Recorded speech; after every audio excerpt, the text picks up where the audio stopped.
The combat arena of Station Kepler 442b had seen countless species test their mettle against humanity's finest warriors.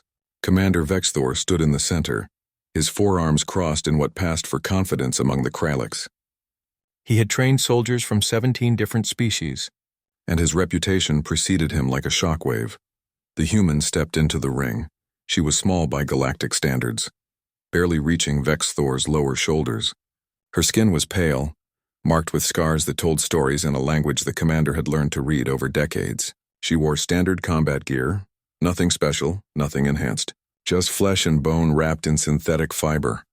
Another human, Vexthor rumbled, his translator converting the clicks and growls into standard. They keep sending you to me. I requested you specifically, she said, rolling her shoulders. Her voice was steady, almost cheerful. The commander's mandibles clicked in amusement. I've killed hundreds like you. Humans who think their species' reputation will carry them through. It won't. The woman smiled then, a predator's expression that made several spectators in the observation deck shift uncomfortably. Then you've been training for me. Vexthor didn't understand. Not yet. The combat bell rang, a deep thrumming that vibrated through the reinforced floor. The commander moved first, as he always did. Speed was his advantage. Kralik's reflexes operated on a neural pathway humans couldn't match. His strike came from 3 angles simultaneously, a technique that had ended fights in seconds. She wasn't there. The human had moved before the bell's echo faded, reading his body language, anticipating the attack pattern. She didn't dodge away. She moved into the gap between his arms, too close for his reach to be effective. Her elbow found the nerve cluster below his primary shoulder. His arm went numb. You fought Specialist Chen 3 months ago, she said conversationally, ducking under his retaliatory strike. He reported that you favor high attacks when your opponent moves inside your guard. Vexthor's secondary arms lashed out. She took the hit on her forearm, rolled with the impact, and came up behind him. Her heel struck the back of his knee joint, the one vulnerability his exoskeleton couldn't fully protect. He stumbled but didn't fall. Kraliks had trained balance since childhood, but his confidence had taken the first real damage. Private Joe 5 months back, the human continued, circling him now, said you adapt quickly but rely on pattern recognition from previous fights. The commander's eyes widened. All 6 of them. This human had done something unprecedented. She had studied him, not just watched recordings. Studied, analyzed, interviewed every human he'd fought, broken down every technique, every tendency, every unconscious habit he'd developed over 50 years of combat instruction. Vexthor charged, abandoning finesse for raw power. His species had mass advantage. He outweighed her 3-1. Humans were fragile. Everyone knew this. She didn't try to stop him. Instead, she dropped low and his momentum carried him over her. She struck upward as he passed, her fist finding the soft tissue where his armor plates met. The air exploded from his lungs. Lieutenant Reeves last year, she said, breathing harder now but still controlled. You broke his collarbone. He said you telegraph your charges with a tension in your lower back plates. The commander landed badly, recovered, and finally understood what he faced. This wasn't a warrior testing herself against his reputation.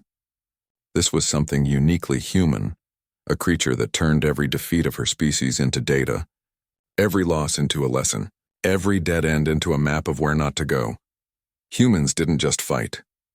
They learned. We're persistent, she said, as if reading his thoughts. Every human you've beaten in this ring went back and told others.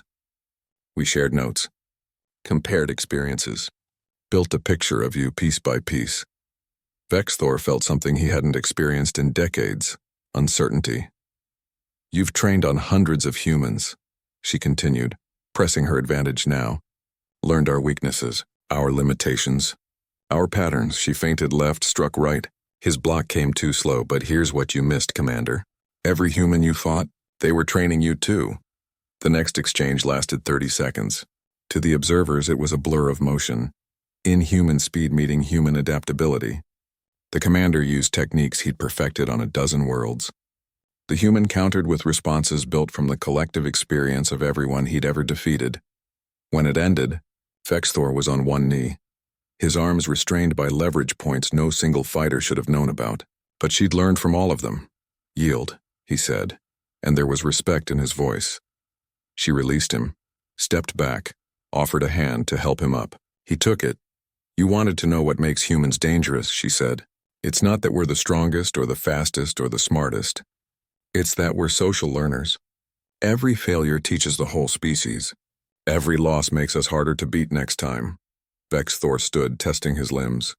Nothing permanently damaged, she'd been precise. What's your name, human? Captain Sarah Chen. I'm here to train with you, Commander. For real this time. To train? She smiled again, but this time it was genuine, almost warm. You've taught us a lot already. Now we'd like to learn intentionally, if you're willing. The commander looked at this small, scarred human who'd turned his own excellence against him, who'd transformed every warrior he'd bested into a piece of a larger puzzle. I think, he said slowly, that I'm the one who needs training. Teach me how your species does this collective learning. Captain Chen's smile widened. That's exactly what the Galactic Council is hoping you'll say. Because the Vrex Horde is coming and they've never fought humans before. But humans have never fought them either. No, she agreed. But we'll learn. We always do. In the observation deck, the representatives from 40 species watched as Human and Kralix began comparing notes, breaking down the fight, analyzing every moment. It was a strange sight. Instructor and student, neither quite sure which role they occupied, but everyone watching understood the same truth. Humanity had just demonstrated why they'd become invaluable to the Galactic Coalition in less than a century. Not through superior technology or physical prowess, but through something far more dangerous. The ability to turn every enemy into a teacher, every defeat into evolution, every challenge into a weapon forged for the next fight.